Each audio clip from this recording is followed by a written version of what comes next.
The Indian High Commissioner to Jamaica on Sunday, March 26, hosted the first Indian Diaspora Conference at the Pegasus Hotel in Kingston. Indians of diverse backgrounds from across the island came to support the growth of the Indian community. Indian High Commissioner His Excellency Masuku Rangsong welcomed over 300 patrons, including nation leaders and many other movers and shakers of Jamaica's economy. Commissioner Rangsong said the day is geared toward giving people a glimpse of Indian history. The objective is, of course, to get all the Indian diaspora together and see how they have been in this country for a long time.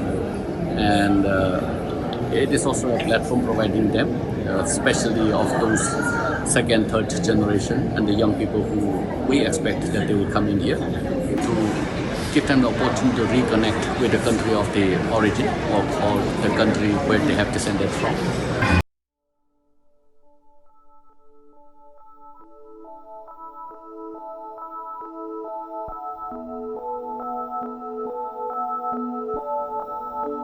Our history, many younger generation will not know what exactly is our history when they came in here 177 years ago, and all this heritages and all this journey that they have come through their grandparents, great-grandparents and their parents wearing the torch of preserving the Indian culture of all these years. The afternoon was highlighted by two major panel discussions, which were directed at the Indian Jamaica identity and the creation of new opportunities in the spirit of Jamaica's motto, out of many, one people. The cultural minister, in her contribution, says her ministry shares the Indian aspect of Jamaican culture. However, limited funds cripple creativity. I give support to the Husay Festival and to Indian Arrival Day, but it's not enough. It is just not enough. I mean, I know, for example, Indian Arrival Day this year, which is being held on May 14, it's going to cost them $5 million, and it's modest, but a lot of volunteer work goes into it from the communities. $5 million. I can only find two. So we need to take the Indian culture more seriously. And those who have been passionate about it, most are from the inner city communities and the rural communities. So they cannot afford it, but they are so passionate about their roots and their origin. They keep the culture alive. Moments after Minister Grange made her declaration, $500,000 was pledged on spot to contribute to Indian Arrival Day in Jamaica. From the Diaspora group of companies and Indies Farmer, I would like to donate 10% of your budget for the India Day arrival. I'm going to pledge, Madam Minister, $500,000, which is 10% of your budget. So one cocoa. Full basket.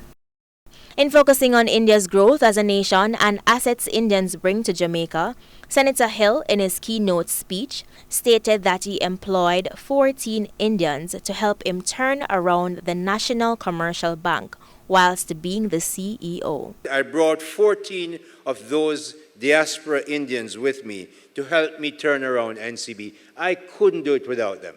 Could not do it without them.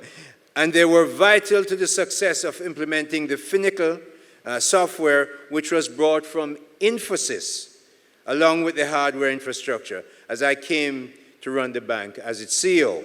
The question was asked, how can business between the two nations be improved? Councillor Venetia Phillips believes reigniting the Indian business and culture as the first step, coupled with working with the Indian High Commission, municipality, and other nation leaders. The reality is that there is an absence of that sense of the Indian culture in our communities today, and so we have to restore that. Already, Jamaicans have adopted curry goat as part of the national dish next to ackee. Now we need to broaden that. We heard earlier where we need to look at how the knowledge-based industry is imparted. But if the communities are not involved, then the buy-in will not happen, and that expansion that we seek will not take place. So through the local communities and certainly through the council, we should be able to see a regeneration of businesses downtown, Indian businesses. I don't know the age of some of the persons in here, but I remember Princess Street, Beckford Street, some parts of King Street, all the people who had the jewelry shops downtown. These were Indian people. We have seen a transition to other ethnicities plying their wares without the kind of appreciation for what the Indian community has given to this country.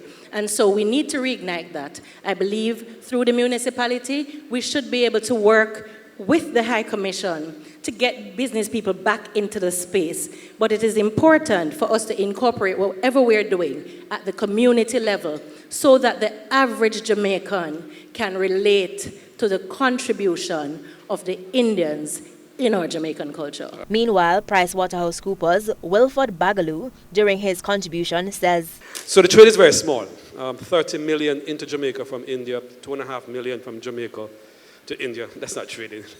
I think a lot of things has to be done. I see the State Minister for Foreign Affairs here, the Ambassador is here. I think what's required is, first of all, you need to have things like double taxation treaties in place. I think when you look at what has happened since 1944 in terms of trade and what developed countries have done very, very well when they created the International Reconstruction Bank, which I believe is a division of the World Bank. Many countries took advantage of their Exim banks.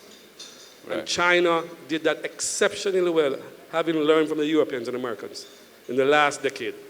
I'm hoping that I will see India and Jamaica form some kind of arrangement where the Exim Bank from China can be used, from India can be used as efficiently as the Chinese have used the Exim Bank, backed by Sinashore.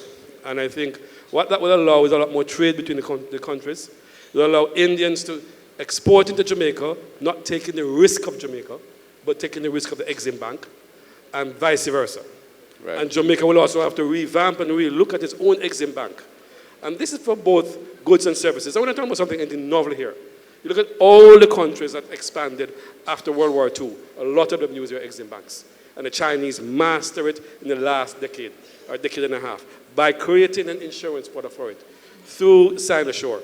I think India, a population of 1.3 billion people, growing 5 to 12%, depends on which financial year you take, have an enormous opportunity to structure a similar arrangement, particularly for not only Jamaica, but for the Caribbean.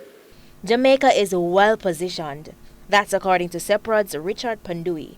He also says Jamaica should be first to bring India to the Caribbean. Jamaica on its own will be of very little interest to India. That's the reality. We're too small. I mean, what Jamaica has to do is position itself as an entry to the Caribbean. Jamaica is very progressive when it comes to this type of diplomacy and engagement.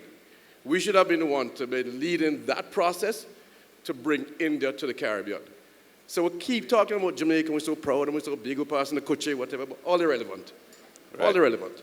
When it comes to making material change to our conditions, to creating wealth, we're going to have to sell ourselves as a region. And Jamaica is very well positioned to that.